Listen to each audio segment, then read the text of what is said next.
Very good morning to you all. Welcome to our annual family reunion. It's good to see you back. I see so many of you, coming back every year, just as I have done. And it does feel like family now. We see each other once a year, we tell stories, we catch up, I take my shirt off, and so on and so forth.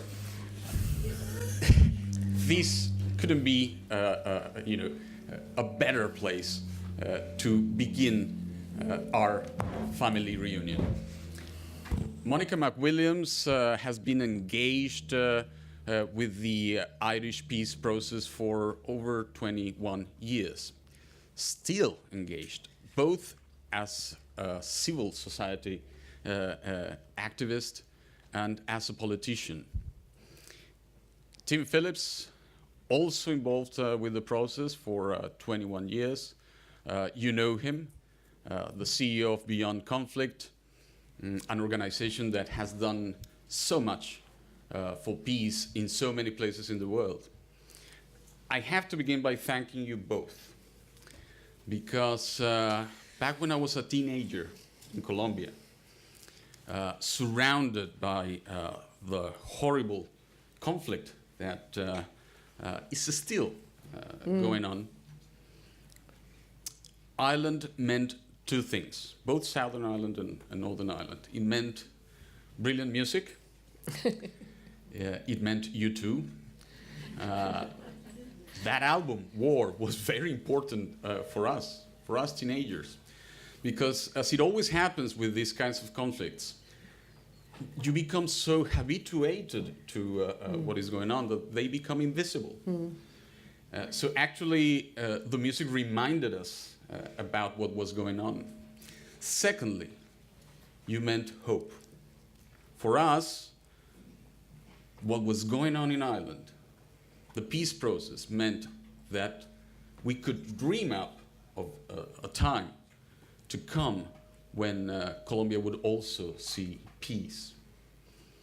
So let me start there, Monica. Let me ask you, 21 years after, are there lessons to learn? Are there things that you would do again? Are there things you would do differently? Well, first, thank you very much. Good morning, everyone. And thank you to Beyond Borders for inviting me yet again to this magnificent part of the world. I hate to say it, I always thought Ireland was the most beautiful country in the world, but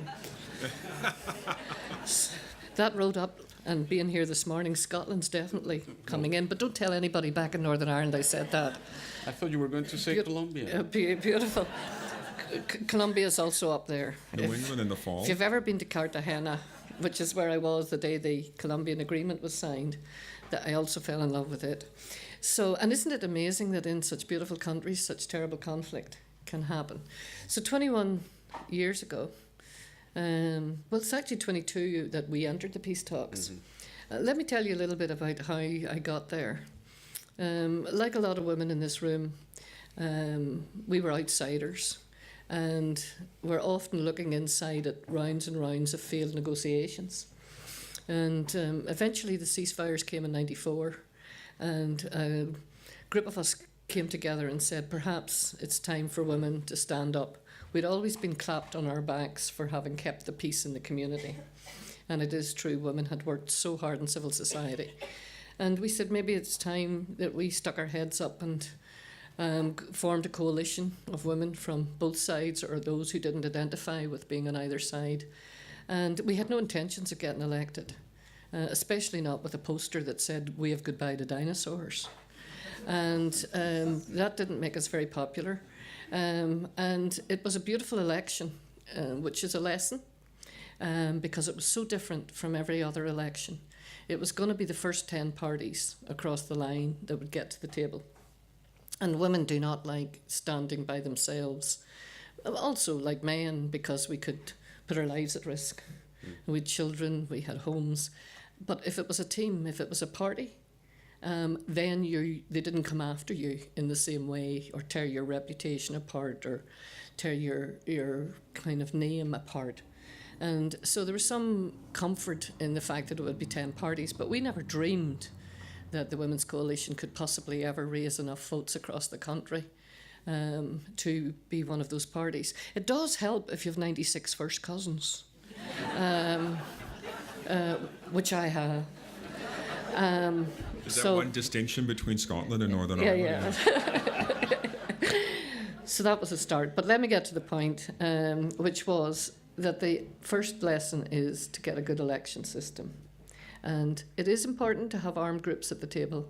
It is important to have the old constitutional political parties that had been locked in their horns for years.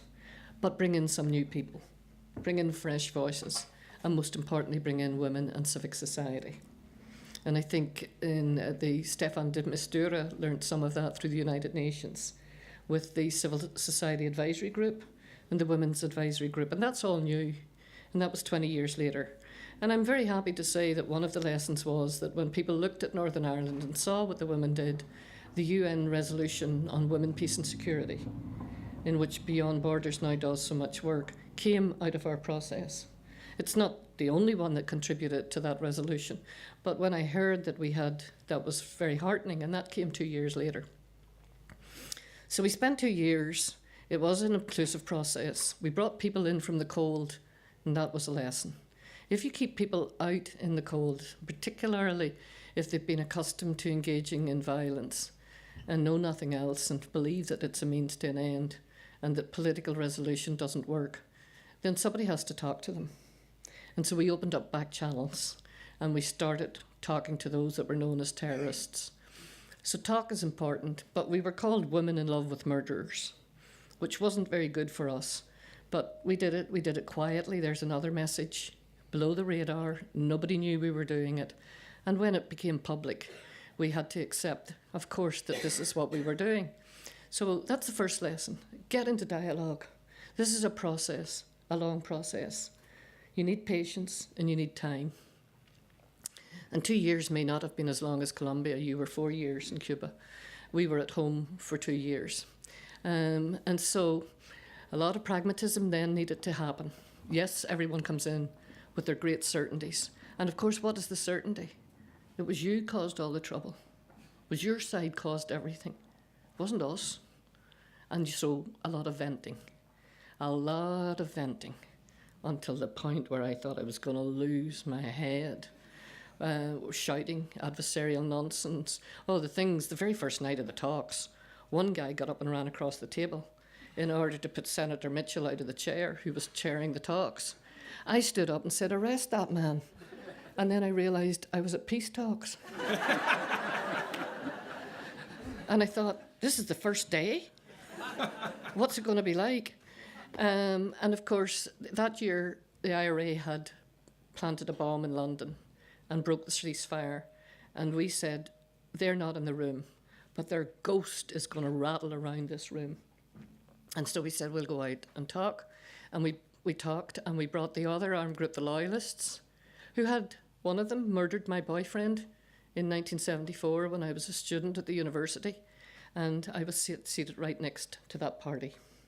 But we invited them to our homes at night because we needed to get to know them. We needed to find out if we were going to be strangers. How did we negotiate? Which is what business people do, what trade unions do, what civic society, community leaders do. But the people, some of them, predominantly the Unionist Party, at the table said, and like your people in Colombia, we will never talk to them. It is a strength not to speak to them. That wasn't going to work. So that's the first, well, not the first, the second, have an inclusive process. Second, get into dialogue, talk to people, but have some conditions. And our condition was that from that day on, we would only resolve our difficulties by peaceful resolution. And I had to put up my hand and swear that. Now, I hadn't shot anybody, I hadn't murdered anybody, but I was as guilty as anyone of having to make sure that that would be the resolution. Because the violence of the tongue can be as bad as the violence of the gun. And we had a lot of hate speech. And all of us around the table had to take responsibility for putting down the weapons, but also transitioning and transforming the attitudes. And so for 2 years we did it. We reached, so the process, absolutely important, but designing that process is exceptionally important, as the United Nations knows. Very quickly, the substance, and we'll come back to that later. What did you agree? Every conflict is unique, but every conflict's similar. Much of what is in Colombia's peace agreement is in our peace agreement. And then you have unique circumstances in Colombia, and land distribution and displacement. We had many, many complicated issues of policing reform, of criminal justice, releasing prisoners. How were we going to do this? Most difficult one, and it did not almost happen, unlike Colombia, which was an excellent example of victims. People at the table are mostly armed groups who have caused the victims and the victimhood, and people at the table are constitutional parties focusing on power. Who will be in government? It is often civil society actors who think about the victims. And it was us who put, had the Women's Coalition not been at the table, there would not have been one word written about the need to address victims. And today, 21 years later, we're still doing that. And that was thought of as a minor issue. The lesson, we did some of the big issues. We released the prisoners. Did we reintegrate them? Not in the way we should have. And there's a lesson for Colombia. Do it quickly, get the resources in place, make sure that it's from prison to peace. 21 years later, I'm now sitting on a commission to disband paramilitaries in Northern Ireland. Why would I be on such a commission? We're sitting until 2021. Because half of them, not half of them, some of them went back to being gangsters and criminals and exerting coercive control over their communities. And again, a role for women in there. Women went back. These guys came out, politicians took over, they told the women, well done, now you go back to what you did best and we will sort everything out. So women, there's a lesson. Some of these things are mistakes, not lessons. And if I had to go back, I would put more hardened benchmarks into the agreement. I was full of aspirations and dreams, but sometimes you need tasks and actions attached to those aspirations. They need to be guarantees. But that's okay. Retrospect's a great person to have at the table. So the agreement worked. We're safe. We're not bombing each other. We're not killing each other. But we still hate each other. And that's a problem. And that's still a mistake. So reconciliation is the hardest of all. You can have words on paper, but it needs, as the good old suffragist said, deeds and action. So very, very important for the internal actors to talk to each other. Very important to agree on the cause, and we're going to talk about that later on. But Tim, you know, your organization, Beyond Conflict, became deeply involved in the process. That sort of external intervention, was it helpful? Is it also a necessary condition for peace processes to move on? What was your experience in that respect, and also, you know, how that became a model? Well, first of all, thank you. And it's great to be here with Monica, who I've known a number of years. And I would say that our support was,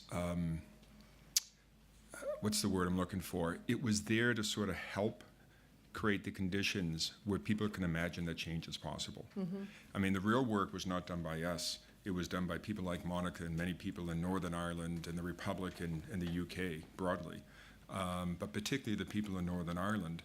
And I remember Monica told me, we did a book a few years ago about some of our work around the world. And there's a chapter on Monica, but there's also a chapter on a man named Rolf Meyer, who was the chief negotiator in the talks to end apartheid in South Africa. And his chapter is called Recognizing the Need for Change. And as he puts it, I grew up as a privileged Afrikaner in South Africa, who through most of my, not just childhood, up until I was into government, thought apartheid was not only good for white people, but for blacks. And you sort of scratch your head and say, how in the world could he think that? But he said that was the norm, that was the mental model, that was the universe I grew up in. And I remember mentioning this to you when we were interviewing you for the book, and you said, you know, hearing Rolf and Cyril at that conference we did in 1994 in Belfast, and looked out to the women in the audience and said, "You can't sit on the sidelines."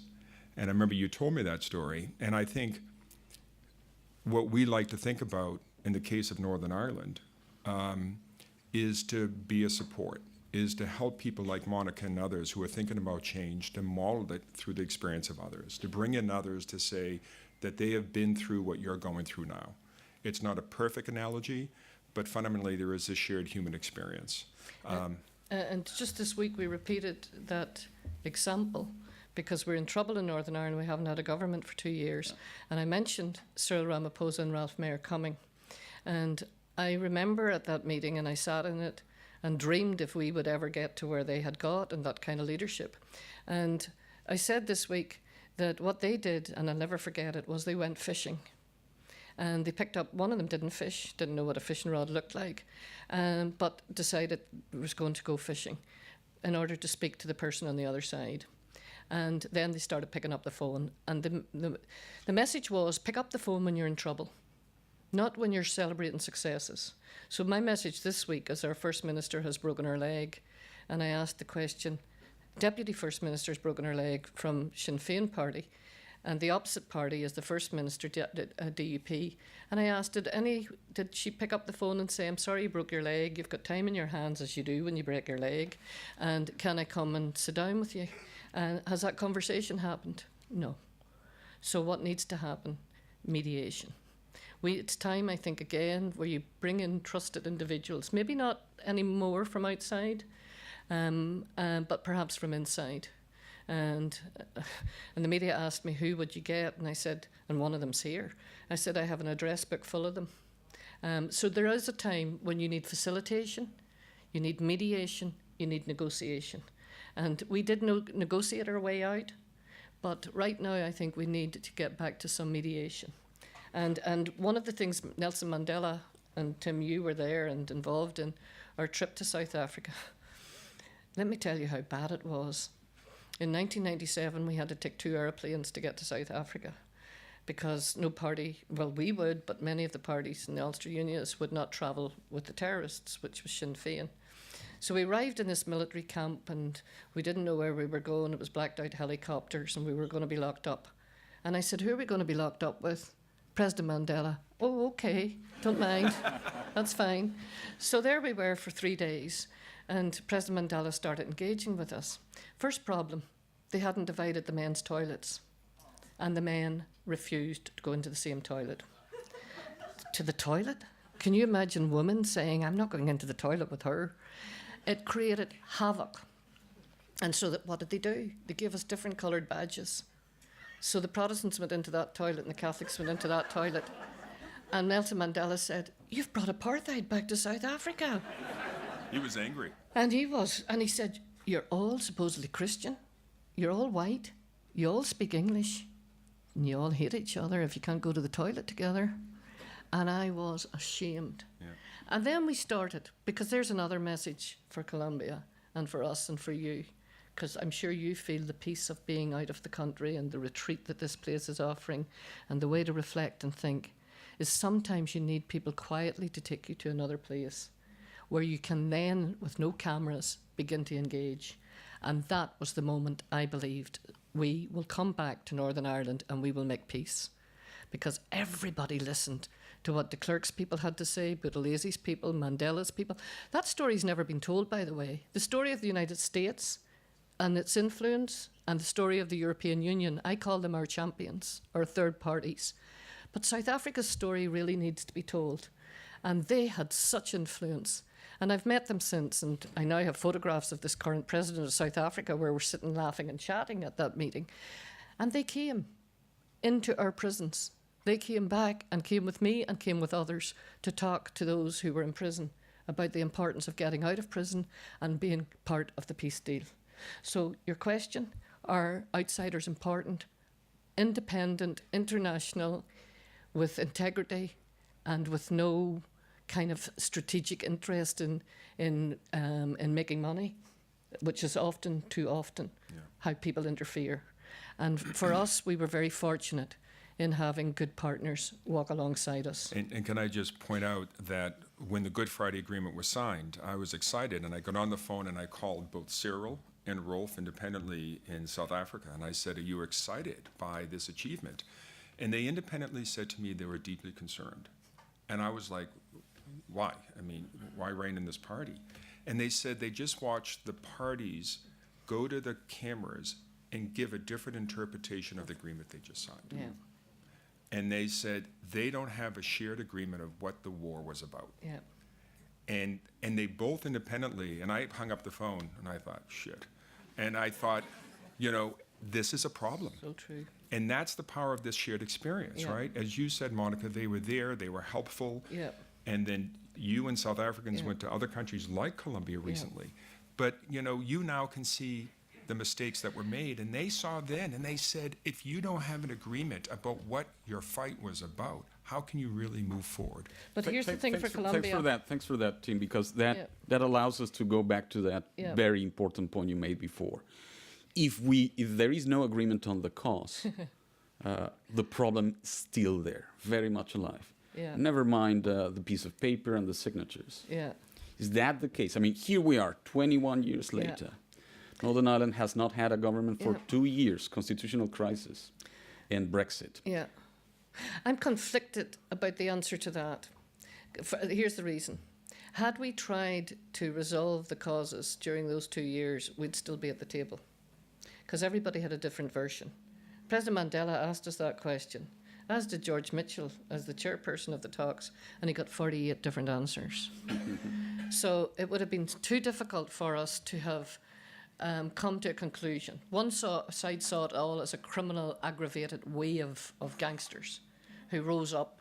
And I was a civil rights activist, and I marched, and it was peaceful, and it was built on Martin Luther King and anti-apartheid movement, and 50 years ago this year, and I have still my little card of signing up to that movement. And there's the lesson of those civil rights peaceful protesters. Back came massive repression when it shouldn't have happened. All we had sand on a beach.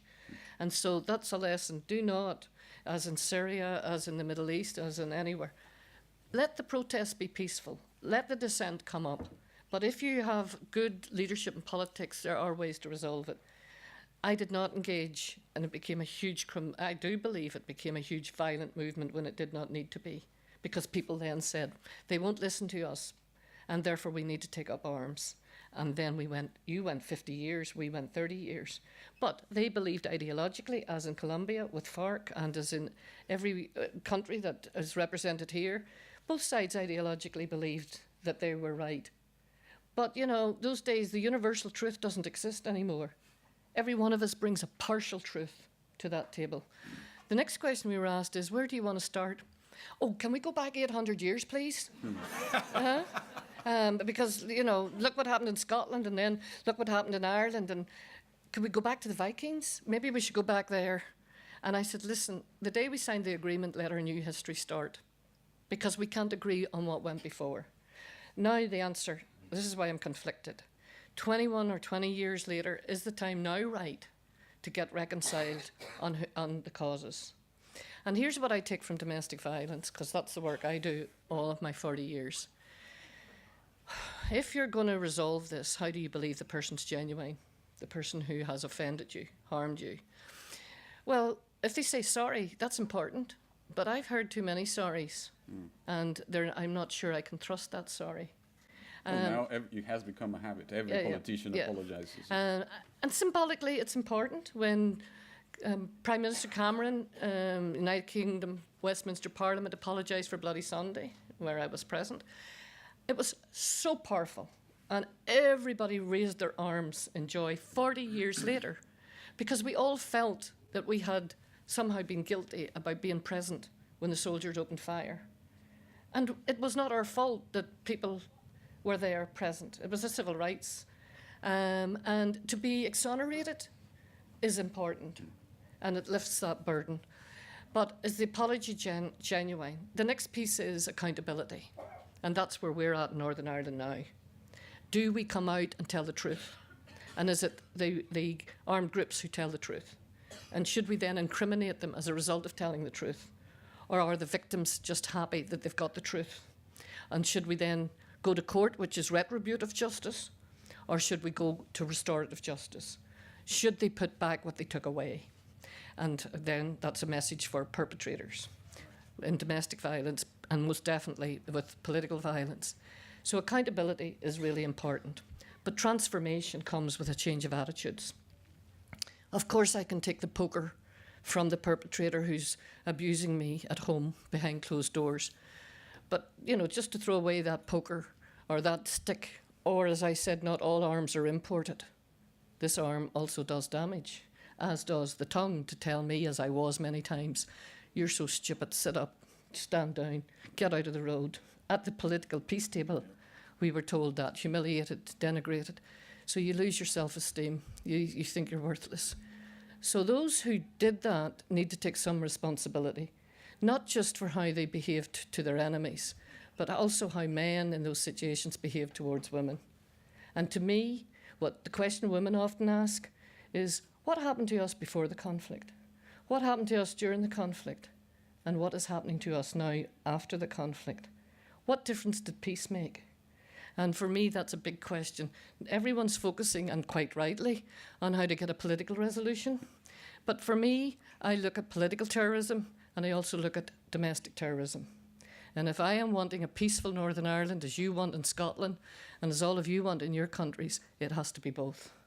So, you know, to take the hardware and the guns and the stones, which I'm currently working on, and the bombs, out of the situation is most definitely a resolution. But the answer is, how do we reconcile about the causes that allow us to free our minds, to live and share the space that we call home? Right. Well, you know, it's a few years ago I was at a conference in Brussels, and Jerry Adams and a couple other people there from Northern Ireland. And there was a big debate, should Northern Ireland have a Truth and Reconciliation Commission like in South Africa? And I was the moderator, and I thought, well, I could sort of use my prerogative. And I said, the last thing Northern Ireland needs is a Truth and Reconciliation Commission, because the question is, whose truth is being told? And I said, you know, we had played a role in the early 90s bringing the Truth Commission concept to South Africa. And truth commissions came out of places like Argentina and Chile and South Africa, where the state was the main source of violence. Said in Northern Ireland, even among Sinn Féin and Irish Republicans, the British government was in a dictatorship and not the main source of violence. To some extent, to a large extent, it was civilian on civilian and had a long history. So whose narrative is being told? Is it to say that if you're an innocent victim, or if you're loyalist, or you're an Irish Republican, that your history, your suffering was illegitimate? And that if there's any truth to be told in a divided society, is that there are multiple truths. And I remember thinking at that time, and I still think this is an opportunity for Northern Ireland today, is I think the global community, divided societies, and I now live in a deeply divided community in the United States, need to, rather than fight over their divided past, is to recognize that we have divided past. You know, we have different narratives, we have different histories, and they're often legitimate narratives because that's what we believe in, right? And so if there's any truth to be understood, is that we have to live that we have different truths. And that is deeply uncomfortable for people, particularly those who feel they are the victim. Because to be a victim is, it's not your fault. Therefore, it's somebody else's fault. It's as much biological as it is ideological. Right? You don't have to go far to a conflict country. You can find it in your own families, as I do, right? When people feel they are the victim, they have no responsibility attached, and others are to blame. That's a hugely important point, because, again, here we are now, in a world in which Brexit is happening. There are deep divisions in Europe, in the Americas, in my country, in Colombia. After the peace process, people voted against the peace accord in a referendum, and we just voted in a government that is clearly going to destroy whatever was achieved. So here we are. The peace process continues. In a sense, the war also continues. How are we going to go through these huge challenges? Yes, We can agree that our past is divided, but there are deep causes which are dividing us now. What I think is important also, not just reconciliation, but reconstruction. The reconstruction that I saw is mostly political, who gets into power. It's very rarely economic and very rarely social justice for those who suffered the most. And that's what I see in Colombia. When I went there, all I heard was these fights about who was going to benefit from the peace agreement. There was too much of my taxpayers' money going towards these guerrillas and FARC and the other armed groups. That's what you do when you sign a peace agreement. You take the pain with the gain. And if you want reintegration, you do it in a genuine fashion. If they were in the jungle or in the forest, which I prefer to say, and Tony Blair referred to us in our peace agreement as a tortuous road coming out of a jungle. I thought, how dare you? We're not living in a jungle. It's called Northern Ireland. I might settle for forest, but definitely not jungle. And when I thought about this, I thought, well, how do you bring people out from there and into a properly reconstructed society? It costs money. And of course you're going to have to pay. And of course you're going to have to address what sent them into the forest or the jungle in the first place, which was lack of employment and lack of, it was the lack of voting and the lack of housing. And so the women in my party wrote in shared education and shared housing and opportunities for the young people of today and community development. Again, that's what civic society actors think about. Has that happened? The most difficult issues, I don't know about Scotland, and I think you've had this issue too, is how to provide a good education system for your young people to have the opportunities that people of my generation might never have had. Because my father was a milkman and my mother worked in a factory. But I got opportunities that they never got. Can I pass those on to my kids? No, both of them have emigrated out of the country because we have not done enough on employment and jobs. I fought my life so my children would not have to live the life I lived. And they say to me, Mum, we're out of here. These attitudes are terrible. We might feel safe, nobody's going to shoot us or bomb us like you did, or you had, but, you know, we're looking for jobs and we can't find them. We wanted to be educated together, and they're still talking about how to do it separately. We're getting a little better. We're not talking about integrated education. We're talking about shared education. So each school can share a curriculum. But Protestants go in that door and Catholics go in that door. In Bosnia, they call it two schools under one roof. The Serbs go in the front door and the Bosnians come in the back door. Is that reconstruction? Absolutely not. So what really matters to you at the end of the day? It's about having a job, having a home or a house with a roof over your head, and being able to live peacefully with your neighbours. So we are still very segregated, and we have to pay attention to that. So my message for Colombia, as for us and for Syria and for many others looking at this, is really ensure that your economic reconstruction matters to the people who matter most, so that you can promise them there will never be any cause to ever take up violence again and have a reoccurrence of the war that we all lived through. Before we go to the audience, very quickly, I want the both of you to tell us, how do you see Brexit as an issue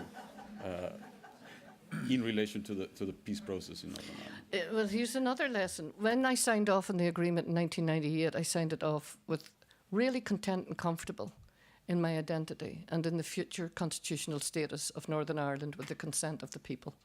We could be British, we could be Irish, or we could be both. So that's the way we went forward. Then suddenly there was a referendum in this place called the United Kingdom, where England and Wales suddenly said, no, we've had enough of Europe, we're leaving. Scotland said, yes, we're staying, and so did Northern Ireland. Did it matter that we signed an agreement to say that if they ever changed the constitutional status, the people would be able to decide in a referendum, north and south?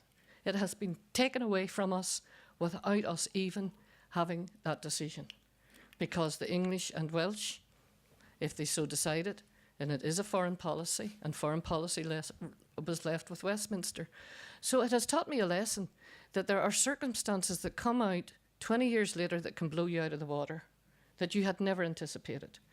Now, the question that I'm asked is, will it drive people back to violence? No, I don't think it will, because we've tasted the price of peace. And yes, I work with these armed groups today, and I go into the prison, and I work with those who still believe in violence. I don't think they have any community support, but it only ever takes a small number to shoot a police officer, prison officer, or plant a small bomb, and it could cause a lot of disturbance.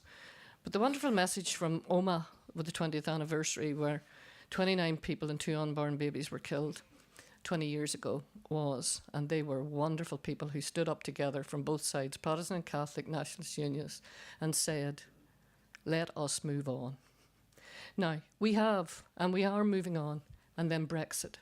So Brexit needs to be agreed. The uncertainty is a disaster. We live in the north of Ireland. A couple of 100 yards down the road live our neighbours in the south. It is so unknown in the rest of Europe. Our farmers and our milk transpire 16 times a day back and forward across. And the loss, as I just said about my young ones, well, they're adults now, is that they can no longer be exchanged with students in the rest of Europe. I work at the university and have done all my life. I had terrific research colleagues elsewhere in Europe, and they've all said, bye-bye. We can't work with you anymore because you're in Brexit. We're gone. Millions of pounds of scientific grants, all of that, plus all the businesses that are now seriously worried. So these are the issues that we had not anticipated, that I think are a disaster. I actually think our own politicians should wake up, smell the coffee, get round the table, and start talking about how we're going to get out of this mess. Well, they don't drink coffee. Yeah, certainly our politicians are not drinking coffee, but they're high on some Colombian substance. They don't see it. Tim. Well, our Brexit was the election of Donald Trump. And I will say, based on what you were saying, Monica, about women and civil society stepping in, you see it happening in our country right now.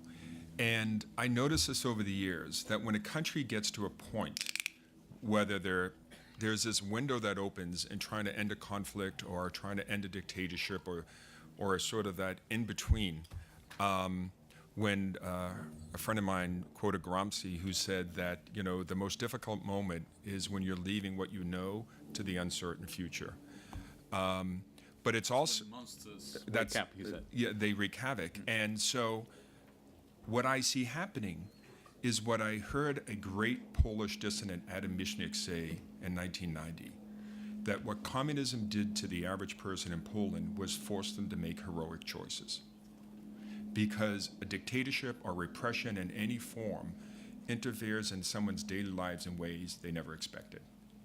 And they're forced to make choices every day.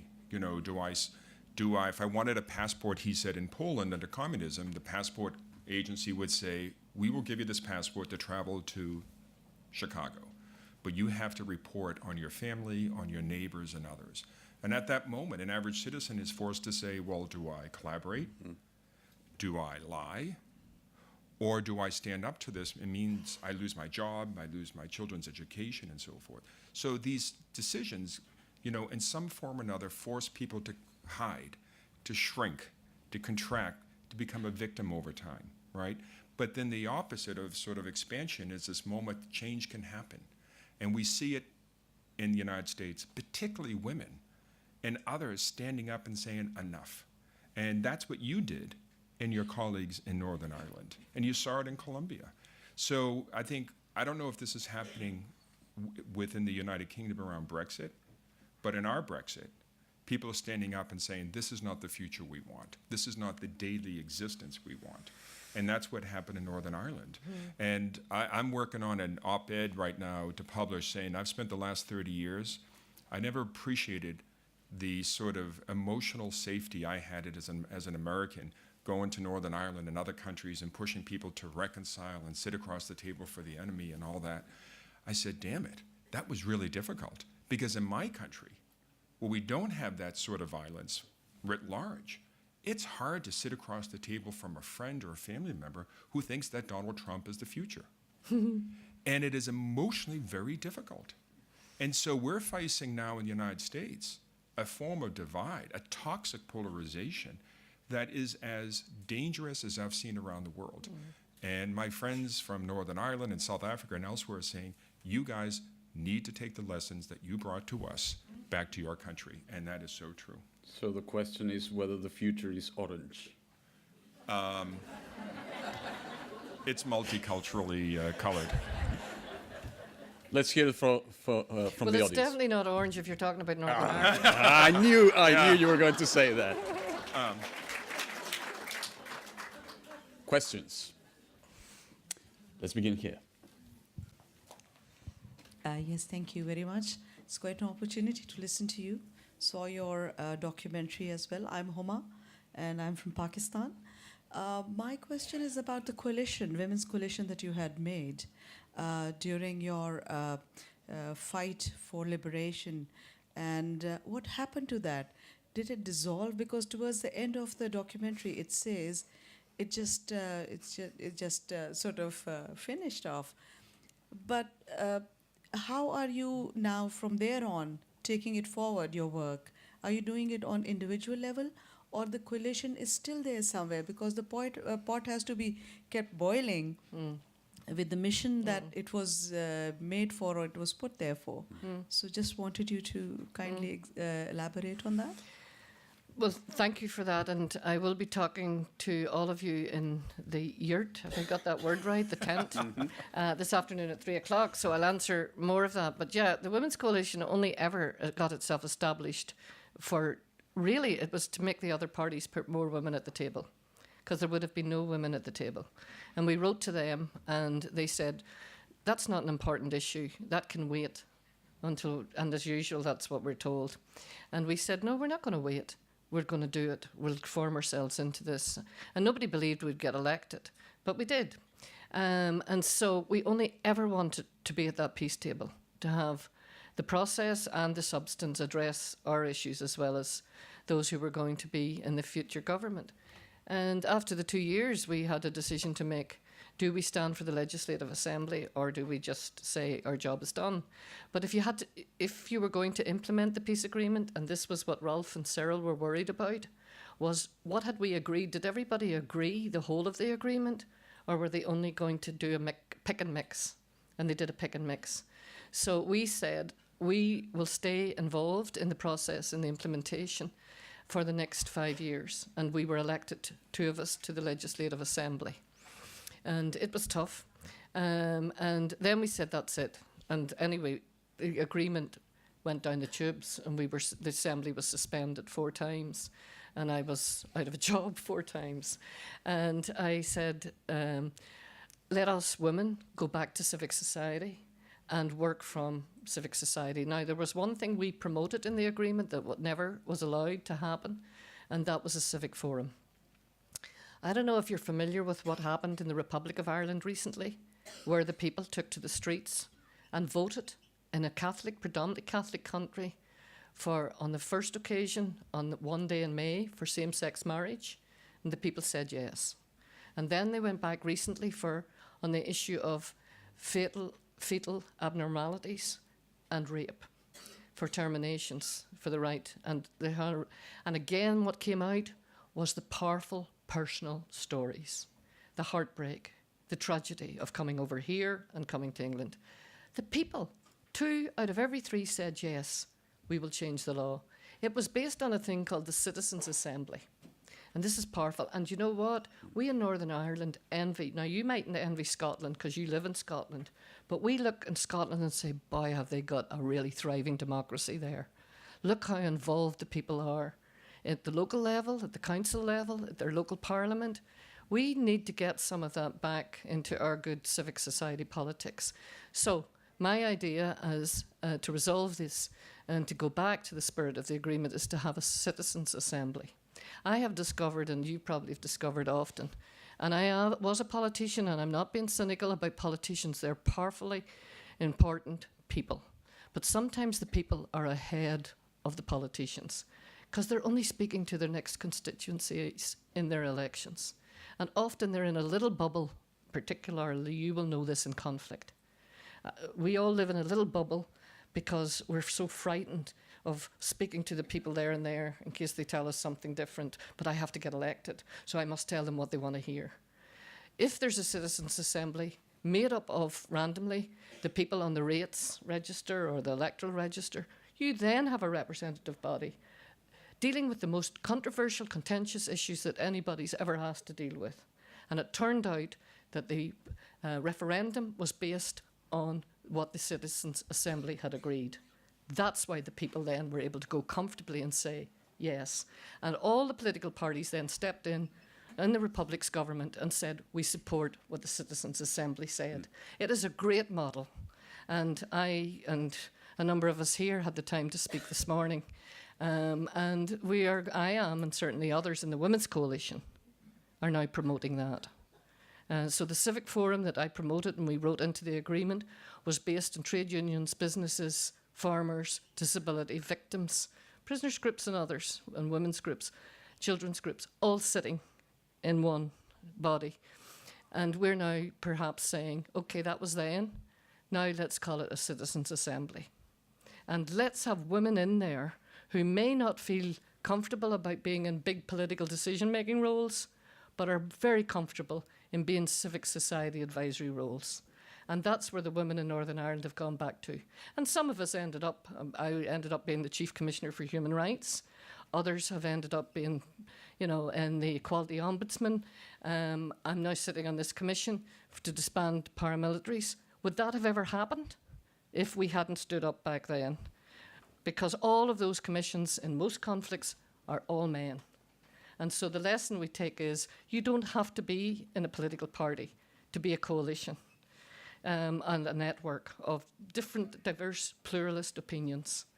But it's a hard place to be, but it's a good place to be. And that's how you promote the role of women, I think, in the new society. I'm afraid we don't have time for more questions, so we're going to have to keep the conversation outside, and I'm sure both our guests will be very happy to answer them. I've seen Carles Puigdemont making notes, civil assembly, and so on. It's very, very interesting. Perfect way to start the day. Thank you very much to the both of you for your lessons, for your life work. And thanks to the audience.